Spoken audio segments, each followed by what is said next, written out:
fue una farsa prolongada. Esas fueron las palabras textuales que utilizó James Cameron para definir a la empresa Ocean Gate y la trágica búsqueda del submarino Titán, ocurrida después de que supiesen y mantuvieran en secreto que había implosionado. Y ya lo verán, estimados, la farsa no termina allí. Hoy iremos al fondo del asunto. Y si bien el director de la película Titanic es uno de los mayores especialistas en el tema, también tiene intereses económicos en juego, como detallé en mi anterior video que recomiendo muchísimo si no lo has visto todavía. Allí arribamos a nuevas evidencias que confirman los poderosos vínculos de Elon Musk y el rey Carlos de Inglaterra con los tripulantes, ganadores y perdedores económicos de este lamentable evento, la huella de Bill Gates en sus respectivos negocios, la polémica actuación de la Marina estadounidense, que supo antes que nadie lo que sucedió y decidió callar, y las hipótesis en disputa sobre el rol de la ideología de Stockton Rush, ya que los conservadores lo acusan de haber contratado personal inexperto pero diverso, en aras de dar una imagen progresista de la compañía, y por el contrario, sus registros de donaciones sugieren que Rush era más bien republicano, pero también arrojan pistas sobre la verdadera razón de su profunda antipatía hacia sus clientes, empezando por el millonario ecologista Shahzada Dawood, que viajó y murió junto a él. Pero debo decirles, señores y señoras, que nos han estado engañando en todo, o por lo menos se nos ocultó uno de los principales capítulos de esta trama fascinante, y no solo al público sino también a los periodistas que investigamos el caso. Me refiero a la participación de la influyente dinastía Rothschilds en la creación de Ocean Gate, y más concretamente al controvertido y sospechoso accionar de uno de sus miembros, David Mayer Rothschild, quien asesoró a Rush para que tome decisiones temerarias mientras le escondía información clave. Y es así, estimados amigos, las intrigas no se han terminado. La historia encuentra nuevamente a esta icónica familia de banqueros metida de lleno en una nueva catástrofe. ¿Cómo? ¿Cuándo? ¿Por qué?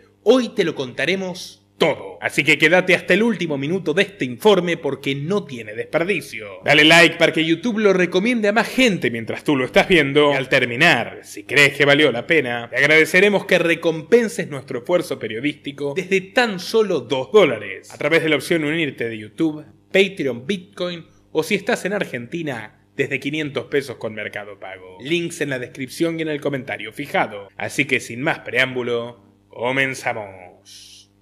Suscríbete a nuestro canal cliqueando en el botón rojo y en la campanita de activar todas las notificaciones para no perderte ninguno de nuestros programas e investigaciones exclusivas.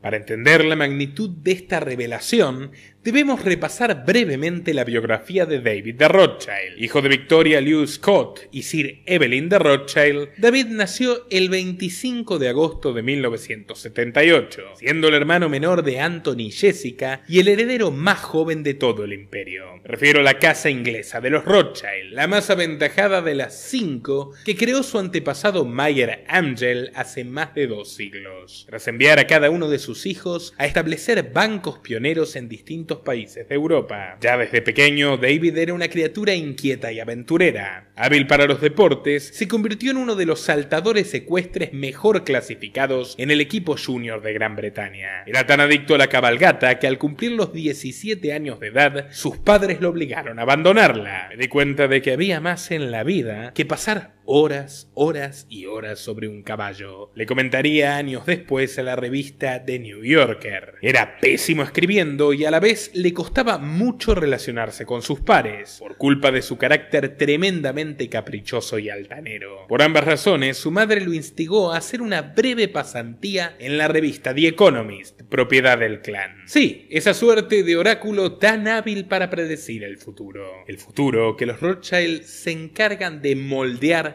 para su propio beneficio. El caso es que después de 3 meses soportándolo como redactor junior, su jefe amenazó con renunciar si no le quitaban de encima, cita literal, a esa fastidiosa tortura psiquiátrica. Su padre Evelyn, chairman del grupo, lo devolvió enojado a Harrow School, la misma que tuvo de alumnos a 3 premiers británicos, Stanley Baldwin, Robert Peel y el mismísimo Winston Churchill, un eugenicista orgulloso que era invitado frecuentemente a la casa del viejo Alfred de Rothschild, tal y como indica la mismísima página oficial de la familia de banqueros. Al terminar el colegio, David ingresó a la Universidad Oxford Brookes, donde obtuvo una licenciatura en Ciencias Políticas y luego recibió un diploma avanzado en Medicina Natural. Para entonces todavía era considerado una errática oveja negra de la familia, al punto que llegó a pronunciar severas críticas a la industria farmacéutica en su discurso de graduación. Pronunció ideas tan radicales y disruptivas como que a menudo ciertas empresas envenenan a la gente en lugar de curarla, o que la hacen adicta a las drogas como si de cárteles narcos se tratasen. Harto de él, Evelyn, accionista y financista de varias farmacéuticas, lo amenazó con quitarle hasta el último peñique de su herencia. Y a sus 23 años, David tuvo suficiente criterio para darse cuenta de que le convenía cambiar su destino. Siempre se había sentido atraído por el discurso ecologista que le infundía su entorno, y aquel convulso año 2001 lo llevaría a otro nivel. Decidió entonces visitar la Argentina, que estaba en llamas por la crisis económica. Como ahora. ¡Qué sorpresa!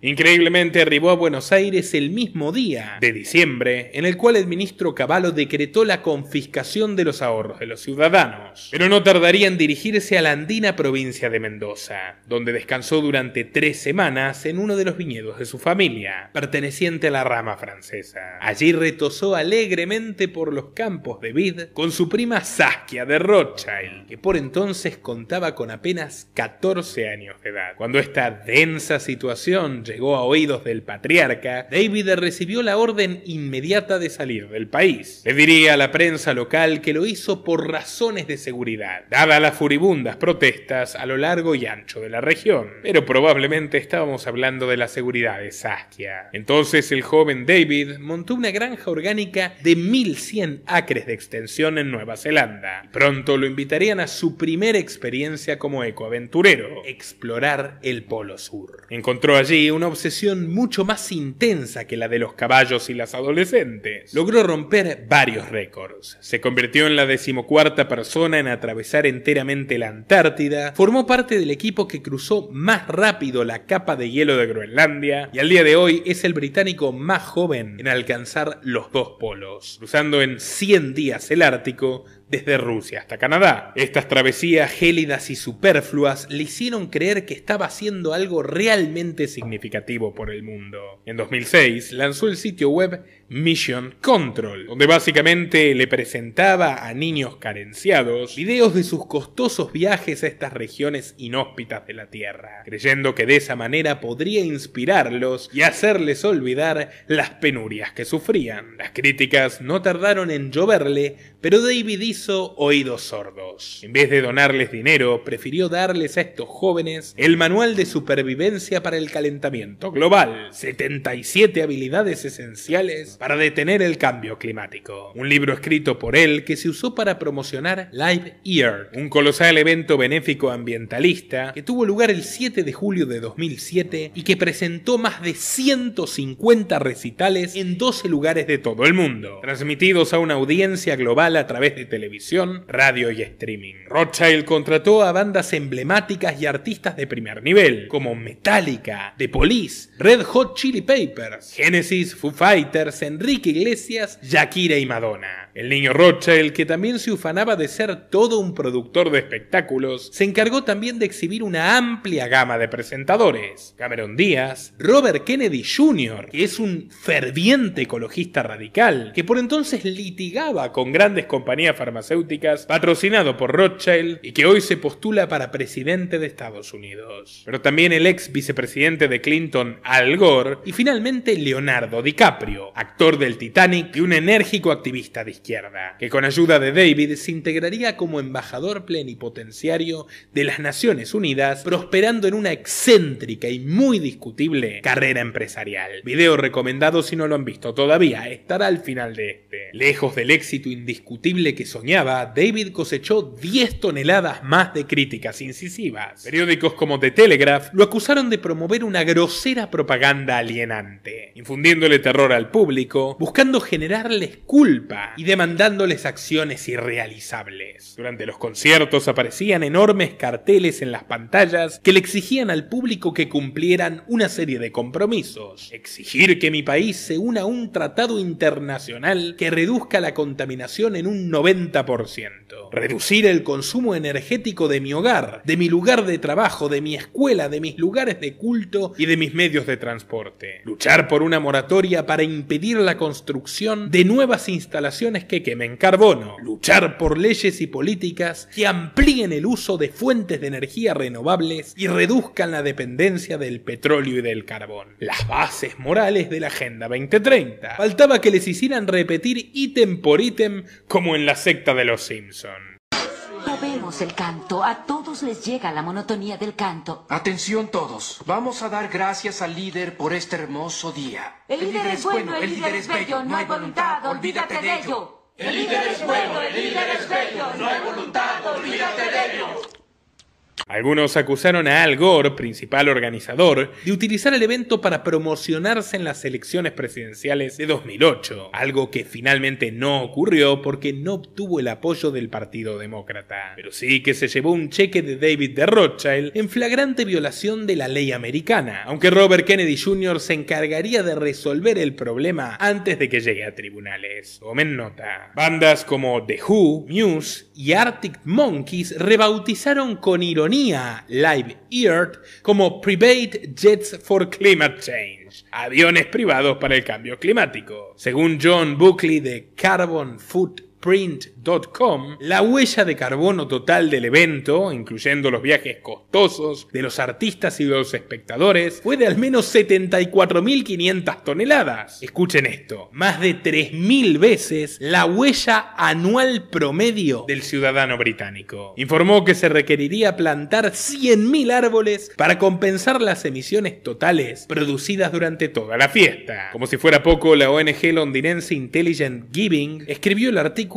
¿Qué está sucediendo en la Tierra?, donde avisó que intentó averiguar qué estaba ocurriendo con las recaudaciones de la venta de entradas de todos los conciertos y ningún organizador pudo darle una respuesta clara. De hecho, DiCaprio les contestó groseramente y Kennedy Jr. les cortó el teléfono. Todo un eufemismo para indicar que se había hecho un formidable lavado de dinero. Pero David Rothschild se llevó unos buenos billetes de la obra. Ya saben, la filantropía no solo alimenta al espíritu. Acto seguido le echó la culpa de todos los problemas a sus invitados y quiso organizar su propio evento ecológico personalísimo, dirigiendo y filmando una expedición a la Amazonia ecuatoriana para exhibir el daño de las compañías petroleras a la selva y al medio ambiente. Esta vez gastó bastante más en marketing y los grandes medios lo llenaron de elogios. David fue nombrado uno de los hombres del año por la revista GQ y al año siguiente fue el ganador del premio Greenie de los Kid Choice Awards británicos, gracias a sus esfuerzos por involucrar a los jóvenes en cuestiones ambientales. Las malas lenguas dicen que su exhausto padre, un gran amigo de la reina Isabel, maniobró arduamente para salvar su imagen pública. Consciente de que pese a todos los disgustos que le trajo, David seguía siendo su heredero más visible. Lo que nadie se atrevió a mencionar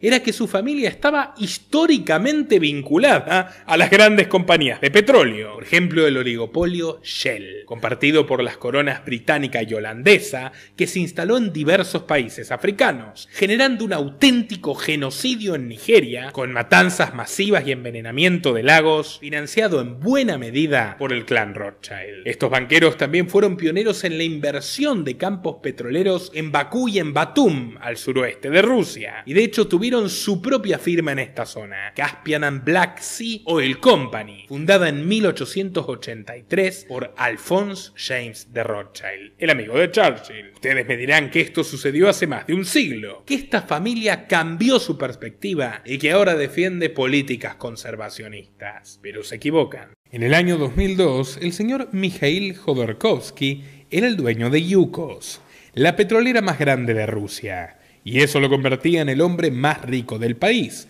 con una fortuna estimada en 15.000 millones de dólares. En 2003 perdería toda su riqueza y sería encerrado con ropa de mendigo en una prisión de Siberia bajo las órdenes de Putin. El líder del Kremlin expropió sus bienes y vació su billetera, pero en los papeles, ¿quién figuraba como el heredero del 61%? Lord Jacob de Rothschild, primo de Evelyn y tío de David, quien era el principal socio de Jodorowsky y lo terminó traicionando de manera artera, tomando el control corporativo, dividiendo las ganancias a medias con Putin y ocupándose de que su nombre no quede implicado. Bill Browder, un importante inversionista que sufrió durísima persecución por parte del régimen ruso, y al que de hecho algunos apodan el enemigo número uno de Putin, consignó en una entrevista que vio con sus ojos al propio David Rothschild bajando en el aeropuerto moscovita, y este le dijo que visitaría la inauguración de una escuela de técnicos químicos. Y lo hizo. De hecho, acompañando a otro integrante de la familia estrechamente asociado a los petroleros rusos, su primo favorito Nathaniel Rothschild, el mejor amigo de Oleg Deripaska, un oligarca del aluminio muy mimado por Putin. Aquí pueden verlos felices y esquiando. Juntos invirtieron en 2011 1.000 millones de libras esterlinas en la empresa Baleares, en vista de activos petroleros en distintas partes del planeta. Antes de filmarse en las densas selvas amazónicas como un hombre valiente y temerario, David debería haber juntado el valor para cuestionar a sus parientes por todo el petróleo que administraban, dentro y fuera de las gélidas praderas eslavas. Aprovecho para recomendarles nuestro informe breve y contundente sobre el grupo Wagner, el batallón paramilitar nazi que Putin creó y financió para que haga el trabajo sucio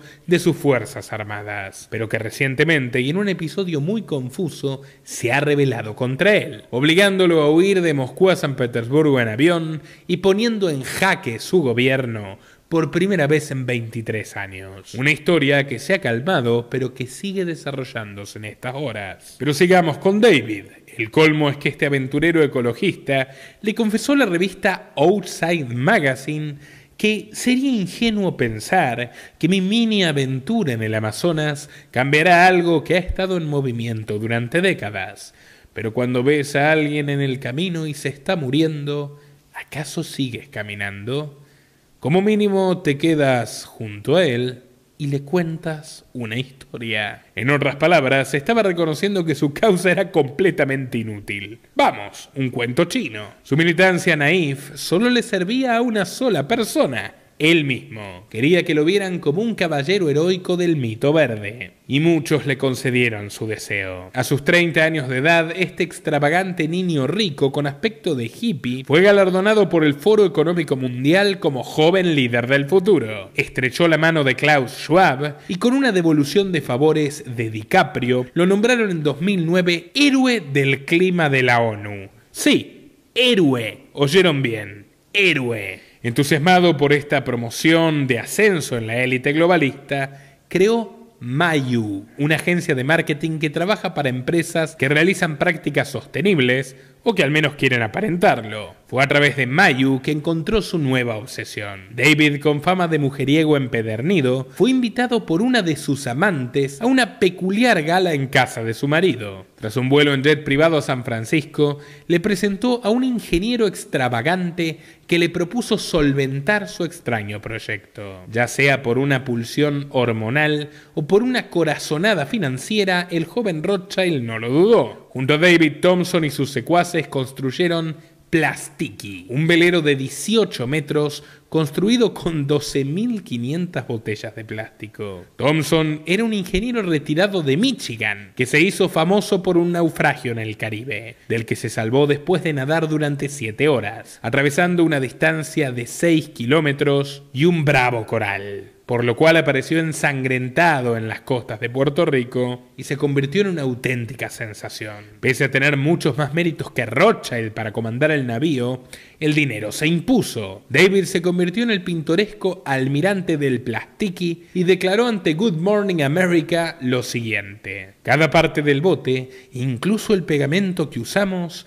está realizado con materiales respetuosos con el medio ambiente. Se usaron paneles solares, turbinas eólicas, generadores de bicicletas, anacardos, azúcar, tela vieja. Bueno, todo lo que desea Schwab y su séquito para que construyamos el mundo de no tendrás nada y serás feliz. La revista Time nombró Plastiki uno de los 50 mejores inventos de 2010, mencionando a David como persona de referencia de la empresa, y olvidándose completamente de Thomson, que, como decimos los argentinos, fue doblemente cuerneado. El corresponsal de The New Yorker comparó al joven Rothschild con aventureros legendarios como Sir Richard Francis Burton, el traductor de Las Mil y Una Noches, un gran psiconauta que gustaba de realizar estudios empíricos de las costumbres sexuales de los pueblos del mundo. Pobre Sir Burton. La comparación con Rothschild lo haría revolcarse en su tumba. La CNN entrevistó al capitán David en una entrega exclusiva la noche anterior a su primera embarcación. El 20 de marzo, el velero partió de San Francisco, California, para cruzar el Océano Pacífico con una tripulación de 6 pasajeros,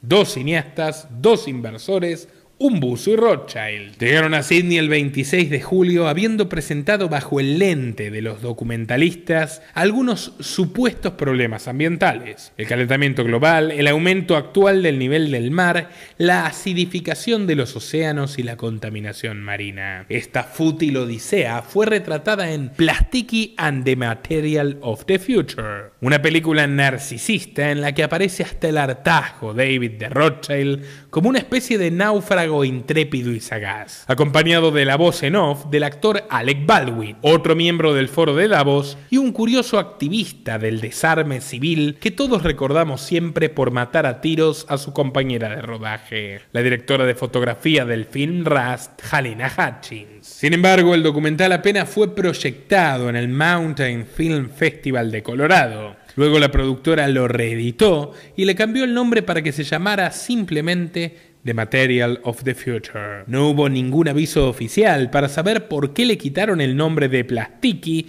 ni por qué eliminaron tantas escenas de David. Pero años más tarde, productores de la filmación confesaron al Daily Mail que la productora quedó decepcionada cuando descubrió que de las 12.500 botellas que conformaban a Plastiki llegaron a Sydney apenas 11.400. El velero se dejó en el camino 1.100 botellas de plástico, algo terrible para los naturalistas, ya que el plástico es uno de los materiales menos biodegradables del planeta, pudiendo tardar hasta 1.000 años en descomponerse. Además, y por favor retengan este dato, porque vamos al meollo de la cuestión, un helicóptero tuvo que asistirlos de urgencia para que no se hundan. La hazaña del ingenio ecologista no era tal. El héroe del medio ambiente se había convertido en villano, ensuciando a su sagrado mar y habiendo puesto en riesgo la vida de sus compañeros. Frustrado por sus contradicciones, o mejor dicho, porque se hagan públicas, Rothschild decidió buscar la revancha. Presten mucha atención. Entrado 2012, David llevaba una vida bohemia, alternando whisky con ópera, discotecas con museos y sustancias inspiradoras, y un boceto de una novela autobiográfica que nunca publicó. En un café de Londres oyó hablar de una empresa que proponía métodos alternativos para explorar aguas profundas, y quedó tan interesado que se presentó intempestivamente en la mesa de al lado. Desaliñado y con aliento pestilente, sus interlocutores no podían creer que fuese realmente quien juraba ser. Entonces David comenzó a abrumarlos, balbuceando sobre sus experiencias amazónicas, la navegación plástica y los recitales contaminantes. Esos 2 ejecutivos de la City, cuya fe en Ocean Gate era inexistente, le entregaron toda la información que tenían para disuadirlo de que los deje en paz, para luego huir despavoridos y circular la anécdota entre todos sus colegas. El loco lucía como Tarzán, se rieron en un bar por la noche. Sin embargo, nuestro protagonista no deliraba. Ni lento ni perezoso logró contactarse con el CEO del proyecto, el áspero y fornido Stockton Rush, a quien ablandó ofreciéndole una inversión inaudita, muy superior a la que le había propuesto, por ejemplo, Elon Musk, pero a condición de que lo pongan en la junta directiva. Así fue que David Rothschild se unió a Ocean Gate, la compañía del submarino que implosionó. Estamos en un momento en que las empresas deben pensar más allá de los límites del pensamiento tradicional y explorar formas de administrar una visión ambiental clara y responsable. En mi opinión, Ocean OceanGate optimiza este espíritu en todo momento. Se jactó David en su presentación de aquel 8 de octubre. En aquel momento, la compañía no era como es ahora. Sus cofundadores solían ser mucho más prudentes. Me refiero no solo al aviador aristocrático Stockton Rush, devenido en piloto naval y al que hoy llora su familia, sino también al codirector de aquella época, el economista argentino Guillermo Soghnlein. Sí, no se habla mucho de Soghnlein, pero era el más cauto de ambos. Recibido como economista en Berkeley, procedió a doctorarse en jurisprudencia y se unió al cuerpo de Marines, del que se retiró con el grado de capitán. Con amplia trayectoria en expediciones marítimas, terrestres y espaciales, Soghnlein era un cable a tierra para Rush, o podría decirse una soga que lo ataba a la cordura. Mientras Rush tenía problemas familiares y personales, como comentamos anteriormente, Soghnlein llevaba 3 años preocupado porque el negocio sea rentable, pero manteniendo a raya a potenciales invasores excéntricos como Musk. Soghnlein siempre repetía: tenemos una responsabilidad suprema, nuestros clientes ponen su vida en nuestras manos. Y no en vano es miembro de Opus Novum, una discreta y selecta cofradía de empresarios católicos de Estados Unidos con altos estándares éticos y normas de responsabilidad social. Antes de la incursión de Rothschild, OceanGate se limitaba a transportar grupos de turistas a la isla Catalina frente a la costa de California, donde hacían inmersiones breves y amenas con submarinos bastante tradicionales. La gente me preguntaba sobre un pez y yo no sabía nada al respecto, confesó Rush riéndose en una entrevista. Fue el ingreso de David a la compañía lo que lo hizo volverse mucho más temerario y ambicioso, peligrosamente ambicioso. Él les propuso diseñar submarinos con materiales más accesibles e innovadores que los metales tradicionales, como el acero. Quería incorporar en OceanGate la filosofía de EcoTrip, The Real Cost of Living, una serie financiada por él mismo que hablaba sobre los métodos de producción detrás de los artículos para el hogar y el impacto que su uso tenía en el medio ambiente. Rush se entusiasmó con el ímpetu creativo de este joven, al que vio como una gran oportunidad para que se abran otras billeteras de millonarios progres. Entonces se convenció de buscar formas distintas de construir sumergibles. No obstante, el otro cofundador cargaba con malos presagios sobre Rothschild y estaba al tanto de los fallos que había tenido con Plastiki. En 2013, resignado por la enajenación de su socio y amigo, Soghnlein dejó la empresa y solo retuvo una participación minoritaria. No volvería a pronunciarse sobre el tema hasta la actualidad, cuando ha protagonizado una breve aparición para salvar el nombre de su amigo muerto e intentar sin mucho éxito convencer a la audiencia de que OceanGate conservaba aquellos duros cánones de seguridad que él había ideado.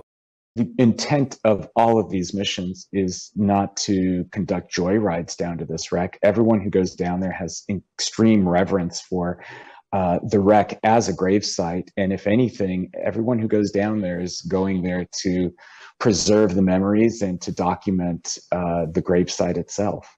Yeah, there are regulations in place, but as you can imagine, there aren't that many subs that go that deep. And so the regulations are pretty sparse.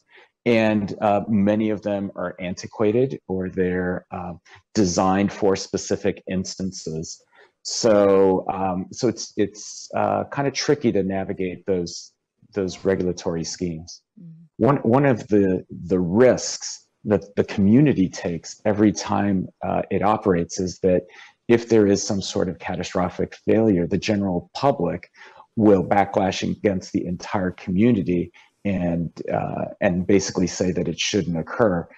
But just like with space exploration, the best way to preserve the memories and the legacies of these 5 explorers is to conduct an investigation, find out what went wrong, take lessons learned, and then move forward. He was extremely committed to safety.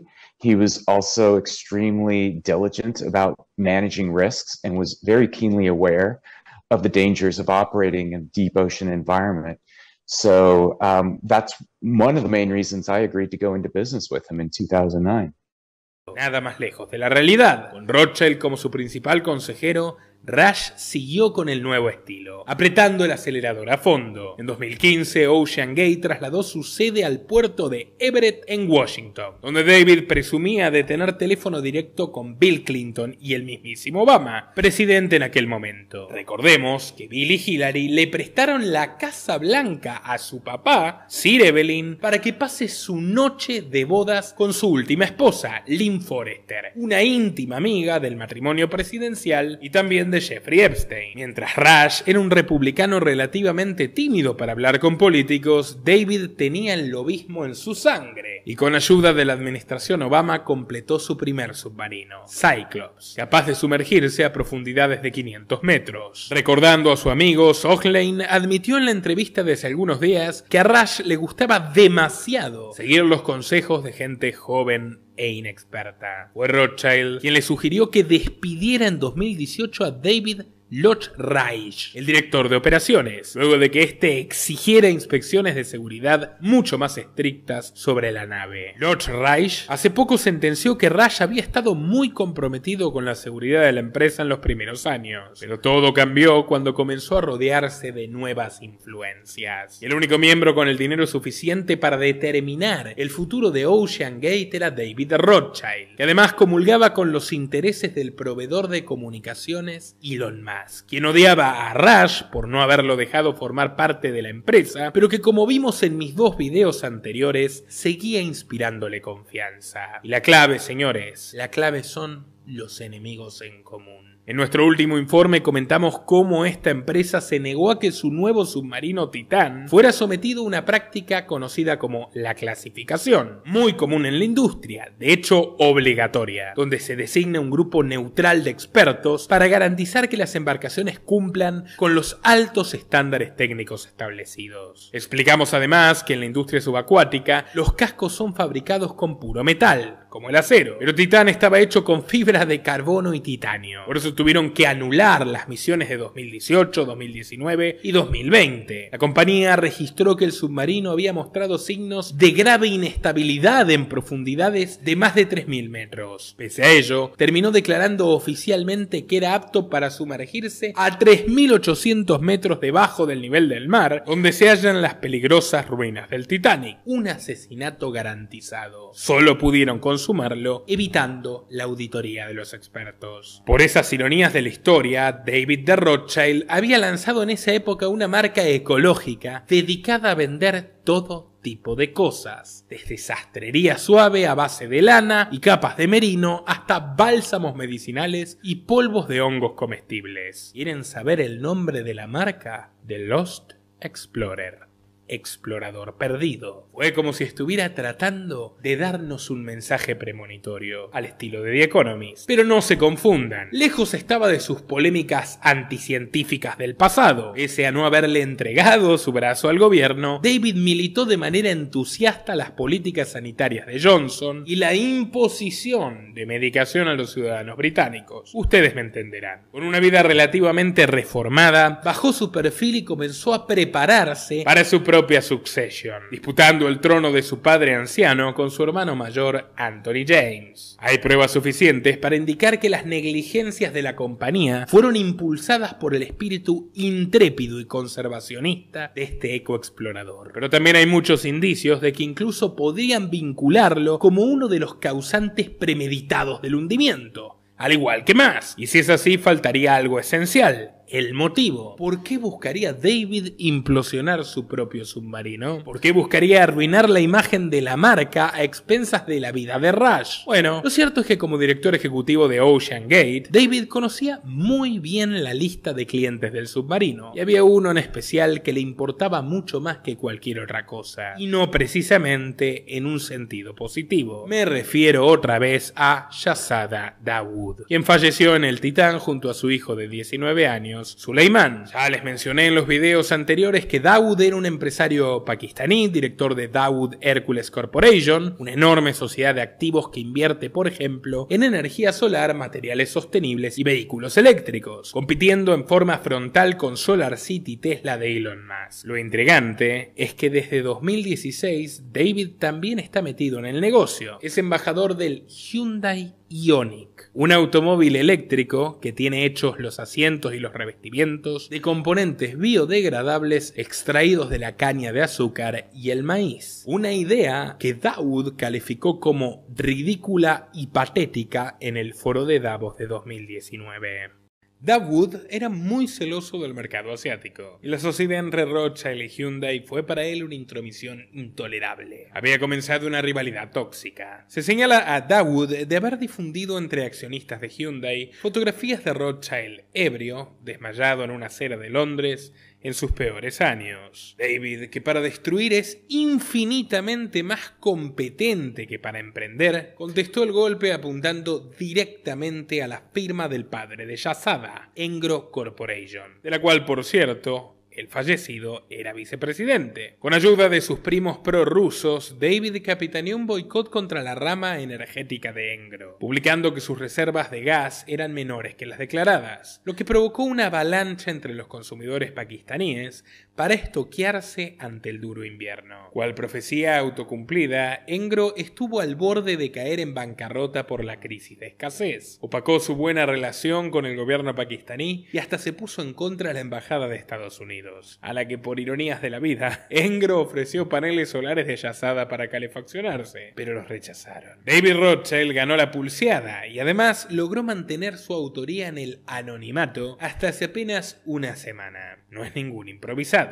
Recordemos que sus tatarabuelos Rothschild hicieron correr la versión de que en realidad Napoleón había ganado la célebre batalla de Waterloo, provocando el peor crack de la bolsa de Londres y comprándose media Inglaterra a precio de ganga, 3 días antes de que se sepa la verdad. Y con la verdad, las acciones se dispararon y los Rothschild se transformaron en la familia más rica del globo. Pero Dawood algo sospechaba, y si bien se subió al submarino con ansias de aventura, ya le había adelantado a Rush que lo destrozaría con críticas por la falta de confort. ¿Pagué $250.000 por esta basura? ¡Ja! Lo sentirás. Además, discretamente buscaba su propio convenio con Hyundai, una de sus prioridades al regresar. No fue posible, más bien todo lo opuesto. ¿Qué tal si les digo que el pasado martes 20 de junio, mientras los equipos de rescate estaban tratando de hallar el submarino que David Rothschild y la Marina estadounidense ya sabían que había implosionado con Dawood dentro, el CEO de Hyundai celebró una alianza con Elon Musk para que sus vehículos se hagan compatibles con el estándar de carga de Tesla, que es mucho más veloz. Las coincidencias son cada vez más asombrosas. Y señores, señoras, de ninguna manera se habría concretado esta firma si OceanGate contaba la verdad sobre lo ocurrido, que involucra directamente a Starlink y a Musk. Y a Elon Musk y a David Rothschild no solo los une la pasión por los autos eléctricos o el dogma ecologista, también los une una mujer que probablemente todos ustedes conocen. El año pasado, el magnate sudafricano organizó una fiesta en el castillo de Drácula en Transilvania, donde invitó a varios de sus amigos. Peter Thiel, con quien cofundó PayPal y quien actualmente regentea Palantir, Sergey Brin y Larry Page, los fundadores de Google, y la actriz Angelina Jolie. Famoso por pagar a modelos y actrices como Amber Heard para hacer tríos con él, no se supo muy bien si Musk solo tuvo festejos con la ex de Brad Pitt o si hubo algún tipo de negocio encubierto con ella. Al igual que DiCaprio tiene su propio asiento en la mesa del jet set globalista. Jolie es una miembro destacada del foro de Davos. En 2005 creó su fundación Maddox Jolie Pitt y la coronó inaugurando la primera aldea del milenio en Kenia, un pueblo experimental que se ajustaba a los 8 objetivos de desarrollo sostenible establecidos por la llamada Agenda del Milenio o Agenda 21, predecesora de la Agenda 2030. Adivinen quién es el autor de ambas. Sí, Jeffrey Sachs, quien acompañó a Angelina Jolie, quien es literalmente el dueño de la marca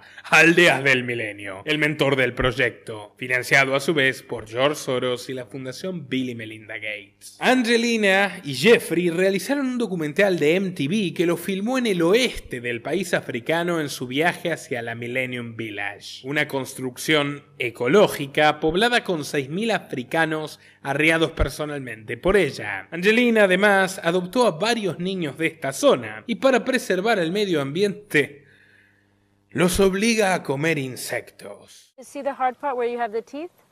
Oh, wow. Take the fangs out. Yeah. Have you done this before? Yeah. I think it's always been a part of the diet. Yeah. Y cuando se trata de comida de verdad, Angelina evita llevarlos. Este marzo fue fotografiada sonriendo luego de almorzar en un lujoso restaurante de Malibú. Adivinen con quién. Con David de Rothschild. Más allá de los rumores de amorío, confirmaron que estaban organizando una charla de negocios vinculada a la conservación natural. Todo se conecta con todo, porque en mis videos anteriores también les mostré no solo la posible influencia de Elon Musk en este misterioso accidente subacuático, sino que su principal bronca con Daud pasaba por el rey Carlos de Inglaterra, íntimo amigo del pakistaní. Daud era garante del Prince Charity Fund y salvó al monarca de perder un grave litigio judicial ante el magnate sudafricano, que no quería pagarle lo que le debía por alquilar las oficinas que la realeza le renta en Eyre Street de Londres. Esto demuestra que para David de Rothschild, Shahzada Daud no solo era un enemigo en el mercado automotriz, sino que además era su némesis en la materia del lobby. ¿Cómo podía ese corajudo pakistaní vestirse de consejero del rey de Inglaterra? How dare you, diría Greta Thunberg. Daud, que no por nada residía en Londres, le estaba quitando su lugar predilecto en la corte al heredero de la dinastía que más lazos ha tenido con la realeza británica. Ya les conté en mis documentales sobre el rey Carlos, sobre la reina Isabel,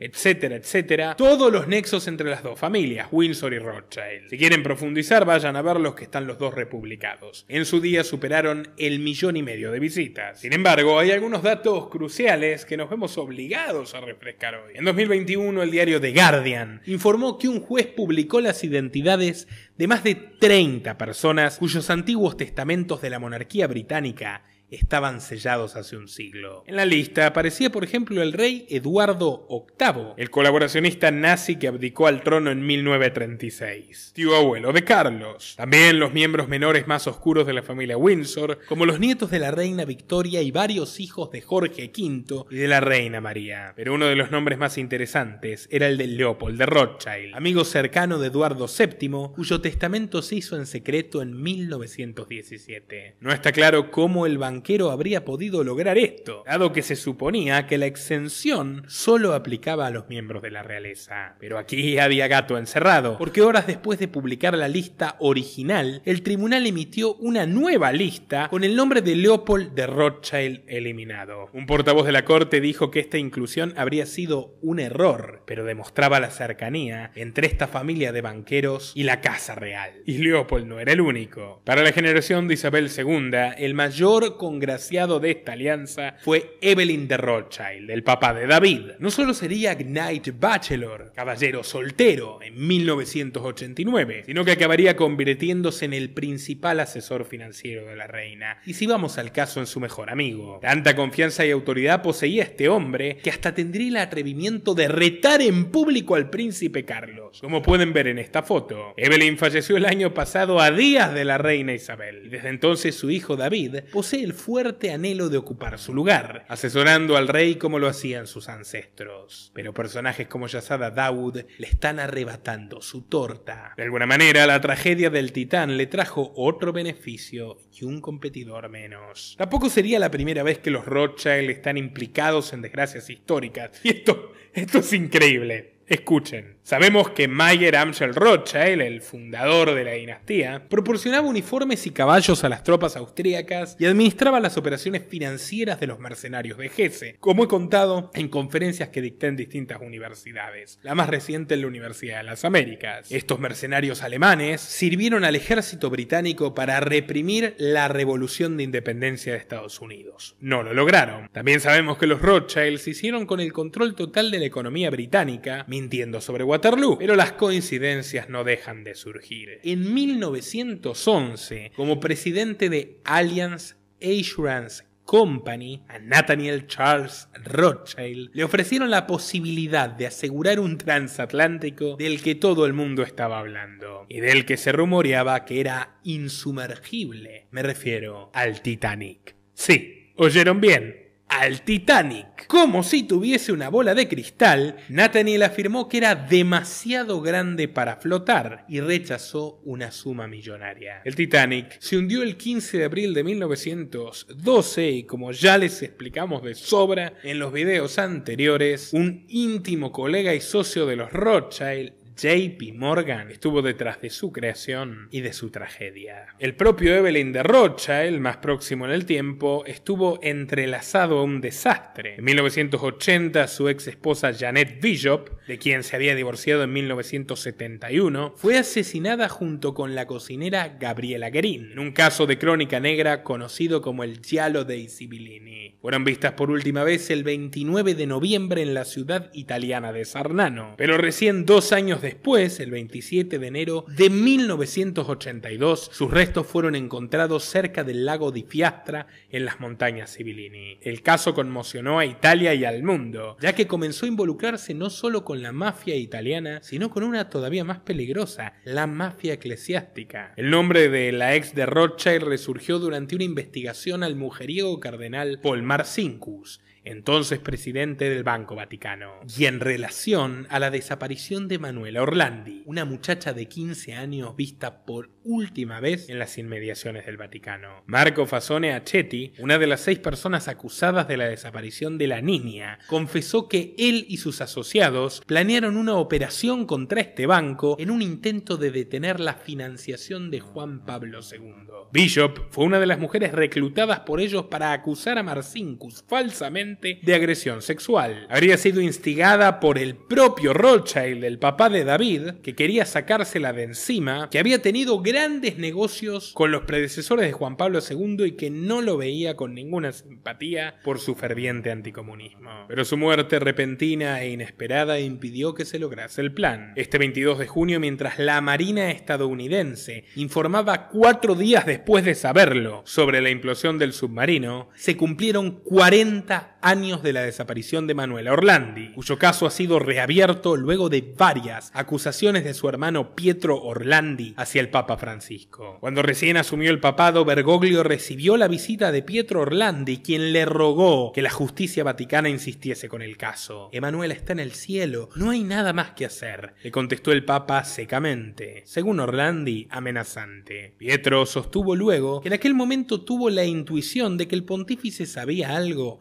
y no quería decirlo. Orlandi realizó varias solicitudes, pero Francisco nunca más le concedió una audiencia. Estaba claro que las autoridades clericales no deseaban que el caso fuese resuelto. Lo mejor para ellos era que los hechos se mantuvieran impunes. Pero Pietro no se equivocaba. En enero de este año señaló en una conferencia la existencia de nuevas pruebas, unas capturas de pantalla de WhatsApp que demuestran que 2 personas íntimamente vinculadas a Francisco conversaron entre los años 2003 y 2014 con pleno conocimiento sobre el paradero y la documentación de la joven desaparecida. Aún no se pudo reconocer sus identidades, pero Pietro agregó que estas 2 personas habrían encontrado algo dentro de un lugar con referencias específicas de Emanuela. Ante las presiones mediáticas que incluyeron una serie documental de Netflix, Bergoglio tuvo que reabrir el caso. Y ahora el fiscal jefe del Vaticano, Alessandro Didi, confirmó ciertas líneas dignas de una investigación profunda. Las respuestas de la Iglesia son tan oscuras como el asesinato de Manuela Orlandi y el hundimiento del Titán. Y la trama incluye tumbas vacías, testigos amenazados y muchas otras cuestiones escabrosas que en su día relaté. Si quieren que los actualice sobre el caso Orlandi o que le dedique un documental, por ejemplo, a la faceta política de Angelina Jolie, lo invito a dejarlo en sus comentarios. Por lo pronto, aquí les traigo la mayor cantidad de información disponible hasta la fecha del hundimiento del Titán y su relación con los Rothschild. Agradeceré que compartan en Twitter, Facebook, Telegram, WhatsApp, en todas sus redes y grupos. Y a quien quiera y pueda, que contribuyan desde patreon.com/Nicolás Moraz desde tan solo $2. A quienes nos apoyen con $5 al mes o más, les damos acceso a todo tipo de documentales, conferencias, informes y entrevistas exclusivos para mecenas. Y vuelvo a invitarlos a visitar nuestros anteriores videos. Vaya que los disfrutarán. Sin más que decir por hoy, estimados amigos,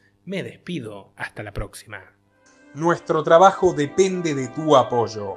Para que siga siendo posible, realiza tu donativo desde tan solo $2 por mes a través de Patreon, en los links que están en la descripción o en el comentario destacado. También podés hacerlo a través de la opción Unirte de YouTube. Y si estás en Argentina, con el medio de tu preferencia a través de Mercado Pago.